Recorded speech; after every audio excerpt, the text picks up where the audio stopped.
Hi, everyone, and welcome back to Grace of a Military Child in Life podcast. Military families are not like your traditional family. They are strong, brave, resilient, and some of the most incredible people I know. My name is Gracie, a U.S. Army brat, and I am your host. I am honored to be able to give military family members like myself a place for them to share their stories and experiences in the military life. Stay tuned for this week's guest. Hi, everyone. Welcome to a new episode of Grace of a Military Child in Life. Today, I'm here with Margaret, who is a Army child, Army brat. So, Margaret, welcome to the podcast. How are you? Very good. Thank you very much for having me. Yeah, absolutely. So, start by telling us what it was like growing up as an Army brat for you. Well, my first memory is like moving a lot and pluses and minuses. As you know, kids aren't very appreciative of being separated from their friends, especially when you feel comfortable and have friends, and then all of a sudden you're being uprooted. The other things that can be negative about it are, when your father or the parent is on an unaccompanied tour and then you don't see him for a while. Yeah. I don't really remember this, but my mother told me about it. My father was sent for a 2-month TDY in Alaska. And I guess because it was so cold, he didn't shave. And I was only too old at the time. So she took us to the airport to welcome him back. And he was so excited to see his baby. And he had his little arms, he had his arms out. And I started screaming because I didn't know who this strange person was with the hairy face. It really crushed the spirit. Now, on the plus side, you learn to navigate almost any circumstance. We went to different countries. You have to make friends. You have to learn what the rules are. You have to learn how to fit in and not offend people. And I think that made me very comfortable as a grown-up in my life, professionally and otherwise, because you use those skills wherever you go. Yeah, absolutely. I think there are so many negatives to the military life, and it's a struggle for so many, like you said, making friends, moving around, those unaccompanied tours, everything. But then it's so rewarding looking back at it as an adult and everything that you've learned in those years of growing up, of moving and making new friends and putting yourself out there, that really impacts you as an adult. Exactly. I think overall it was a plus. I was a bit of a sensitive kid, so I know emotionally I had some issues with it, but a little bit of therapy gets you through those sorts. Yeah, I think, it's definitely something that we have to adapt to everything, and we have to just constantly keep rolling with the punches and take whatever cards are dealt to us. And we don't have the option to say no. Like, if we don't want to move somewhere, we can't say no. You just have to go with it. And it can be so hard and so much to ask of a child that, while we didn't get to sign up for this, we didn't get to choose this lifestyle. And so a lot of people think of that and view it as such a negative way. But then, you look around and you're like, this is actually kind of cool and incredible thing that I get to experience. I actually feel sorry for the people who lived in one place their whole lives. Like that, he grew up in Ohio and he left, and then he's lived in Florida ever since. And so he has no clue, what the rest of the world is like. It's actually been sort of fun because I've been taking him on trips and introducing him to other cultures. And he's so amazed. In some ways, I think, he just doesn't know how to get out there. He's rather timid. And I'm like, geez, I never thought about it because I was always the shy person, but I think being a military brat definitely made me stronger and better able to fit in. And it's been a real plus with patients because, one of the challenges of being a doctor is so much of whether a patient gets better or does well in a procedure is how you can communicate with them. Yeah. And do they understand what you're talking about? And I think because I have seen so much, I have a better understanding when a patient may not be on the same wavelength as I do, and I have many more skills and techniques to communicate to them what they need to understand and what they need to be able to do to be able to get through a procedure in the most healthy way. Yeah, and the medical field is no joke. Like it is, where you make a mistake and, that's someone's life that you're risking. And, that's one thing that I was like, I was going on the medical track and then I was like, this might not be for me. But there's so much that, you can take from the lifestyle of a military brat from growing up in those situations that apply to your career and later on in life that it's hard. Like I could not imagine living in one place. Like I have lived in 3 different places and I could not imagine being in one. So it is definitely an experience to move in. It's so important to be able to put yourself out there and find a love for travel and see the rest of the world. I think so, because many people become fearful of what strange things might mean to them. And, Right? the world shrinking because we have, the internet, which connects us, and yet there are real time consequences if we misunderstand each other. So I think it's very helpful to have had a wide variety of experience and realize, wherever you went, people are people, even if they have different customs, and, to be able to get past those differences and to find a way to communicate with someone who eats entirely different things than you or has different ideas about the world, but pretty much most of us are good people. Yes, I love that. Do you have a specific place that you call home? It's like the hardest question to ask a military brat, but do you Yeah, have somewhere? I have never really thought about that. No, I don't. I've lived in Florida now for the longer than any other time. I was myself in the Army. It paid for my medical education, so I was 11 years on active duty as a trauma surgeon in the military, and I would have made it Wow. a career. I also had like another 4 years in the reserves, but for me, it wasn't working out. I don't know if it had to do with my gender, or what it was. My adopted father had the same issue. He was a chaplain, and he really believed in um, the it was be God, then the commander, or God the commander, and then all the people he served. So the commanders didn't like having God above them. So Right. do what he felt was the right thing. And as a consequence, he held the distinction of being one of the longest serving lieutenant colonels, or without being promoted, just because he didn't kiss. So I probably should. Anyway, so he taught me that lesson, and I wasn't getting anywhere in the military either. So I decided it would be best that I left. And people were saying, "Oh, you have 15 years in, just 5 more years." And I was like, "I'm sorry, my life is too short." Yeah. And it actually worked out very well for me. I'm glad that I left when I did. Otherwise, I would have been caught in some of these backdoor drafts. But I wanted a family, and my window of opportunity was closing rapidly. So I had to get out. And I came to Florida, and I've enjoyed having some roots here, but I do like travel. So that's a result of my heritage. I know when I'm stressed for some reason, I always crave Japanese food, and that might be because that was where I was born.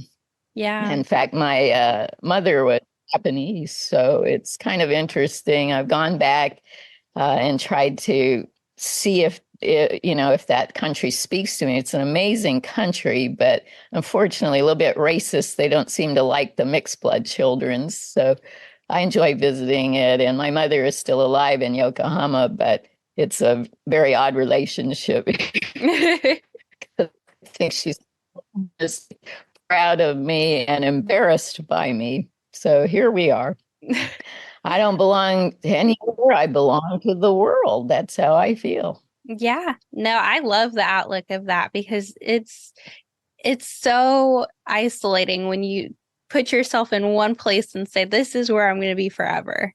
And, it's kind of relieving to have, roots somewhere. And it's great to be able to go back. But it's so fun to get to see the rest of this country, the rest of this world. And like you said, experience those cultures and try new foods and see new places. It's something that everyone should do in their lifestyle or in their lifetime. I strongly believe that. Yeah. So, Do you think, you mentioned you served yourself. Do you think that your dad's service kind of had an influence on that? well, absolutely. I was used to that lifestyle. It felt comfortable to me. But the main reason was, I didn't have any wealthy relatives to put me through Harvard Medical School. So I kind of had to Uncle Sam. So I want to thank all the taxpayers out there that helped me get to that school, get a very good education. And I hope that I did pay it back. As I said, I got to serve in many interesting places and have a lot of experiences as an Army surgeon myself. So, Yeah. yeah, I would have stayed in forever. But actually, the funny part, and I don't know how much is genetics or not, I always wanted to join the Air Force because they had the pretty blue uniforms. But the Air Force was exclusive. They wouldn't give me a yes. They put me on a maybe list, and I needed to have a commitment in order to go to school. So the Army Right. took me in, so they got me. Yeah. College Actually, no, to is be true, I wanted expensive. to, So, yeah, I wanted to be a Marine, but apparently they don't have doctors, so I don't know what they do. Shoot them if they get injured or sick. Not, I took care of many Marines while I was in the service. It was just wherever you were stationed. yeah, we love my dad was injured in Afghanistan in 2011. So we have our fair share of being on military bases with military doctors, and we are very thankful, to everyone. A Navy corpsman saved his life. So, um, he was Army and he was attached to the Marines. So everyone was there, and it's really incredible to see the way that just all the military medical community surrounds these guys when they come back and are injured and have, you know, my dad was an amputee, so traumatic injuries that take a lot of healing and recovery from. Mm-hmm. So, and some kids handle it better. I have, the two sisters. I was adopted with another half Japanese girl who was 7 years older than me. And I was too young at 1 years old to know, what was happening. But I guess she was old enough, and her mother told her, oh, you should go with the Americans. They are all very rich. You'll have maids and everything. So the poor girl was shocked to find out, no, not all Americans are rich. And Right. they Especially didn't not have a maid, military. right. And then, as is often the case, after they adopted, the reason we were adopted by a military family was back in those days, they didn't let the American military adopt American babies. They moved so much, they felt they were high risk. If a child was adopted, there was no follow up on the child. So the military pioneered the adoption of these Asian babies, the mixed foreign children. So my parents were in their 40s and had not been able to have children. So they asked to be assigned to Japan, where there were many of these children. And as is often the case, after they adopted, the pressure was off, so they got pregnant right away. So my poor mother went course of 1 year in her 40s from no children to three children, an Oh my 8-year-old, the goodness. top. Oh, yeah, I think it was a bit much. So my older sister got stuck with a lot of babysitting. Yeah, I can imagine that. That's a lot. Right. Yeah. Oh my But goodness. it was interesting. But I did track down my natural father at one time. He was apparently an Air Force doctor. Oh So wow. maybe fanatic that I wanted to be in the Air Force myself. Yeah. So you just come from like a military family all around. Yes, even before I was born, I was military. Wow, that is so cool. And, such an incredible story because you don't often hear, you know, the whole adoption process of overseas and with military kids. And, it's a whole whirlwind of a new lifestyle that, we're bringing these kids into. It is. And it brings up some more serious issues. My mother told me the story when I tracked her down. She said she was only 19 and she met my father at a USO dance. She said, we didn't speak each other's language, but he didn't wear a wedding band and he didn't try to hide her. He took her to nice restaurants where the Japanese women normally didn't get taken. So at 19, she thought they were having a very big, grand love affair, and she didn't realize that he was already married back in the States and he had already a child. So she was so naive, she didn't realize, that she was pregnant. She had morning sickness, and being a doctor, he smuggled her into the base hospital and did the tests. So the poor girl found out she was pregnant when he sat her in a chair and said, now I have Japanese doctor friend who can fix this. So the way that he said it, she realized fix means this means I'm, pregnant, and fix means he wants abortion. And, he shouldn't be this way. He should be happy we're having a baby. We're in love. So she was Right. so shocked, didn't know what to do. She ran out of the office, and I don't know why she didn't go through with an abortion. In Japan, they don't feel this is such a terrible thing. What is more terrible in that culture is to have an unwanted, especially mixed blood child. But I think she didn't realize he was married. So I think she just thought he had cold feet. And if he saw me, he would change his mind. So she was very strong, went off and had me somehow all by herself. Oh my And goodness. I know, tough lady. I have Yes. those good genes too. And when I was 2 months old, she scraped together money and she got a color picture of me, which she sent to my father in Tokyo, and he sent it back with $100 bill and a note his secretaries had written in Japanese, which said, "The doctor wants you to have this." So $100 was a lot in 1954, but not enough, to length of time. But she was very pretty, so she was working as a model and very successful. And she would give me to baby photo shoots. And one day they didn't give me back. They had sold me to an American GI. Oh my So I actually got, gosh. yeah, trafficked as a child. And she called the police, but the police couldn't do anything about it. It was an American. They had no jurisdiction over the Army of Occupation. But because she was so distraught and beautiful, they took pity and said, call child welfare. So child welfare became involved, and they said, we can get the baby back, but this isn't a long-term solution. It's a mixed blood child, won't ever be accepted in Japan. Usually the girls can't marry, so they wind up as prostitutes. And I think at this point, after a year of hiding things from her family, because she came from a very good family, she was actually sort of spoiled, the baby of 7 kids. And her mother was 47 when she was born. So by the time I was born, her mother was 67. So I don't think she wanted the poor old lady to get stuck raising this child, and she hadn't told anyone.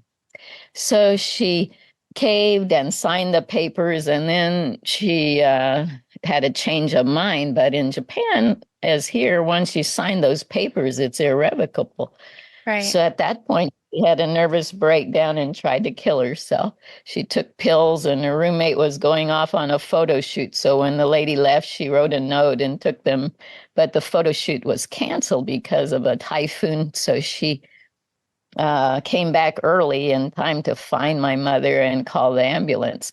But at that point, the hospital notified her parents, so she was in big trouble. I don't know if they were more upset that she tried to kill herself or that she'd had a baby without telling them or that for adoption. All of those are big no-nos. So Right.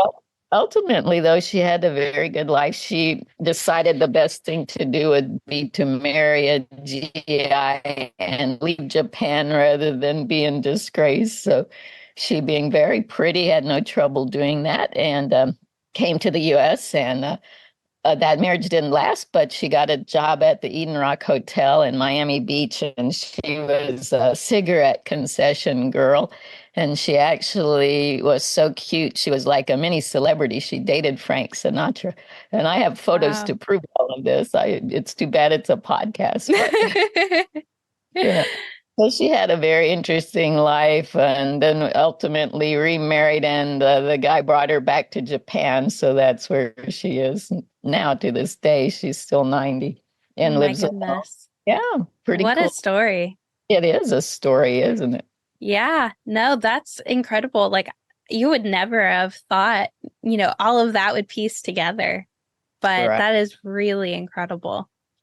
But I think that's one of the big problems with having, taking young men and sending them far from their families Right. without kind of supports. So I hope the military has gotten better over the decades at dealing with those things. Maybe it's better, now that there are more women in the military too, but people will be people wherever they live. Exactly. Yeah, I think definitely, as the years have gone by, even, I'm still young, but seeing the changes from when, I was younger to now, there are so many things that have definitely, I think, changed to positively impact um just the way families are dealt with in the military because that's huge. And technology sucks and is great at the same time. And, it's great to be able to stay connected a little better to your families when you're apart. Well, that's still extremely hard, but it's nice to be Yeah. able to interconnect with all of that. Right, right. Yeah. Yeah, you look very young, so I was thinking a lot happened since I was a military brat. Yeah, it's fun listening to the changes of just, a couple years even and listening to the kids growing up now in the military or, those who grew up prior to me and, my friends that everything is so different. Hmm. Yeah, I would imagine the social media and, like our ability to talk where I don't even know where you're at, but to see each other face to face would make a big difference. Right. I was in the pre-cell phone era. We had satellite phones, but they didn't work very well. And I remember when I was stationed in Honduras, we had like two landlines for, I don't remember how many. It was usually about 1,500 people, and you had to go through the operator to get to the party you wanted to call. So it took you like sometimes 10 or 15 minutes just to get connected to your family back home and chat. And then there'd be a long line. So it wasn't like you could stay on the phone and you certainly couldn't see people. So that was a big problem. And then, of course, the reservists would come onto the base after being out in the jungles for 4 months. And so they hadn't been drinking. And the first thing they would do is get all drunk. And then they would go to the phone to call their family. And because it took so long and they were drunk, they'd get mad. And invariably, at least one of the phones was ripped out. But then we'd be down to one phone for like, 2,000, 3,000 people. Yeah, and that's a lot. It's a That's lot. a Everyone trying to use the phone at the same time. Right. And if the satellites were not functioning, now I think there's so many of them, it's almost like space junk up there, Right. redundancies. But back then there weren't that many. So it was very hit or miss. And most of the time I didn't even try because it was too frustrating to call. So you just kind of didn't think about it for the 6 months you were in Honduras. But that would be really hard for children. Yeah. Yeah. Yeah. That's why, like, so many kids growing up now. I didn't really grow up in where we had FaceTime and stuff available. My dad deployed to Afghanistan once and I got a letter. Like there was no Skype really. It was still, growing in technology and social media and all of that. And so it's really cool to listen to those now and say, oh yeah, I was able to like video call with my dad when, he was deployed or my mom. And, listening to all that is really cool. It would be, although having seen both sides, I'm sure it's difficult, Yeah. especially the parent is in an area of danger. You don't want to alarm the family. You tend not to say stuff, but people are pretty smart. And I think especially the young kids now can kind of figure out where people are and what's going on. So Yeah, there's or always it must good and be bad. a nightmare from the security side of things for the commanders. Like, how much can the parents communicate? Right. I don't know. But military brats have my deepest sympathies, and I'm glad I'm one of them. Yes, I think as challenging of a lifestyle it is to live and, you know, so many challenges that we face and struggles. I think looking back, most military brats can say that they are so thankful for the life they lived and are so thankful to have been a military brat because of how much it's taught them. All right. And for those struggling, it, especially I remember when I was younger, it was like I was too emotional and just anything affected me very negatively. But I think once you get to a certain age, if you can get there, and that's the problem, many people panic if they're not able to be strong inside or they feel like they're a failure. And so then they do stupid things like drink too much or try to medicate themselves with Right. drugs or engage in risky behaviors. And so those are things that can actually shorten your lifespan. But if you can get through it, and there I think are a lot more resources now available online. We didn't have access even to the psychologist. I know my mother, well, in the military, a lot of times what you say to the psychiatrist if you're active duty is certainly not held in private. Private, your commander Right. has access to it. So you have to be very careful about those sort of things. But nowadays, with online stuff, you have a certain degree of privacy and access to things that we didn't have in the past. So I urge anyone out there that's struggling, a lot of us have been in that situation, and if you can get through it, it's going to make you a stronger person. So, stay alive and get help. That's all I can say. Yeah, well, that kind of just answered a little bit of the last question I was going to ask you, but do you have any advice that you would give to military brats? Yeah. It's easy to be negative when you're young and things happen that are out of your control. I've got to start over in another new school. I was always a good student. So when I'd move, of course, the good students would be threatened by me. So it didn't make me very popular. So, and I didn't make friends easily. So, I didn't um, appreciate many of the advantages I was getting, and I felt things very intensely, and I didn't feel good about myself. But all I can say is these things will pass, and especially for older people, when you go back to your like school reunions and you see the popular people often turn out the worst, and sometimes the nerdy people or the ones that you didn't think were really that cool have a really good life. So it's easy to get discouraged, I think, when you're younger and think, oh, this is how my life always will be, unpleasant.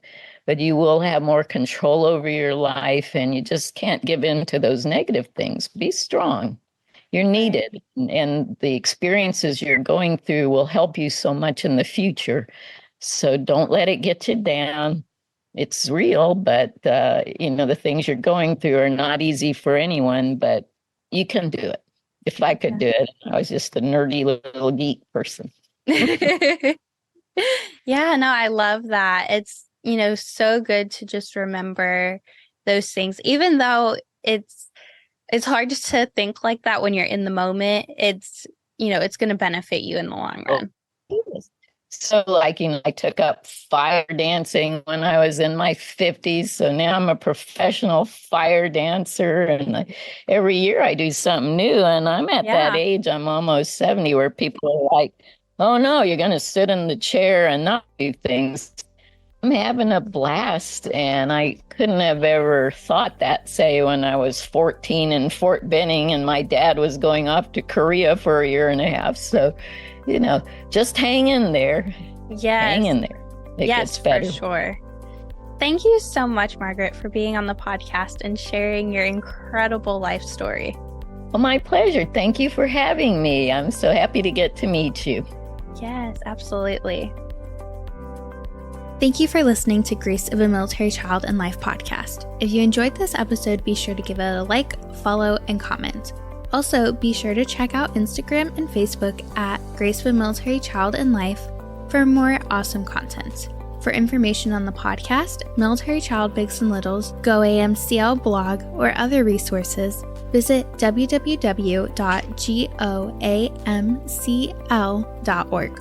You can also email me at Gracie, that's GRACIE